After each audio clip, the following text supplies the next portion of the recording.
నమస్తే viewers, CRK న్యూస్కి స్వాగతం. ఇంటి పన్ను, నీటి పన్ను, చెత్త పన్ను అంటూ ఎన్నో రకాల పన్నుల భారం సామాన్య ప్రజలపై ప్రభుత్వాలు వేస్తున్నా వాటిని ముక్కుపిండి మరీ వసూలు చేస్తారు మన మున్సిపల్ అధికారులు.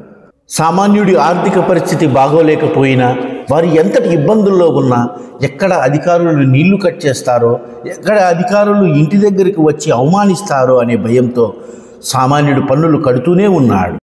ప్రొద్దుటూరు మున్సిపల్ అధికారులు మాత్రం తమ స్వలాభం కోసం ప్రజలు చెమటోర్చి కష్టపడి పన్నుల రూపంలో మున్సిపాలిటీకి చెల్లించిన డబ్బులను దారి మళ్లించి అక్రమ మార్గంలో తిరిగి వారి జేబులే నింపుకుంటున్నారేమోననే అనుమానం ప్రజల్లో వ్యక్తమవుతోంది.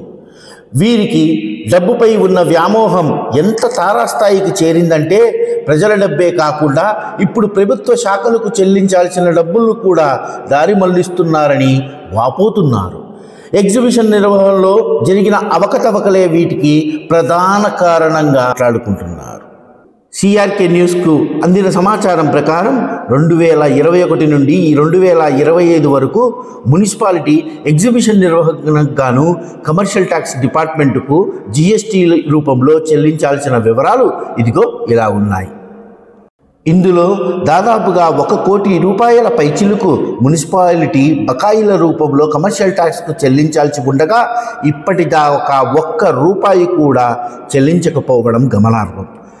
ఇందులో కొసమరపు ఏమిటంటే కాంట్రాక్టర్లు జీఎస్టీ కట్టినట్టు మున్సిపాలిటీ అధికారులు చూపించిన ఆధారాలు కూడా అవాస్తవమే అని తెలుస్తోంది.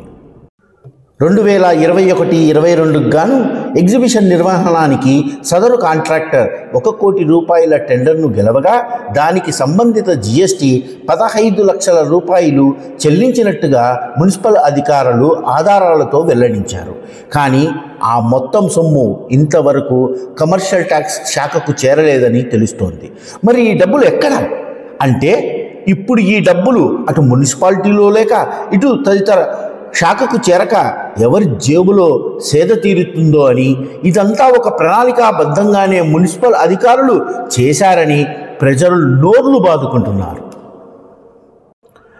ఒకవైపు ప్రొద్దుటూరు అధికార మరియు ప్రతిపక్ష నాయకులు తమ ప్రయోజనాల కోసం అహర్నిశలు నిద్రాహారాలు మానుకొని శ్రమిస్తూ ఉంటే, ఈ అధికారులు మాత్రం ఇలా తప్పుడు పనులు చేసి వారికి అపకీర్తి తేవడం మంచి పద్ధతి కాదని ఆవేదన వ్యక్తం చేస్తున్నారు. వెంటనే సంబంధిత అధికారులు మరియు నాయకులు జరిగిన అవకతవకలపై ఆరా తీసి కారణమైన అధికారులపై చర్యలు తీసుకోవాలని విన్నవించుకుంటున్నారు.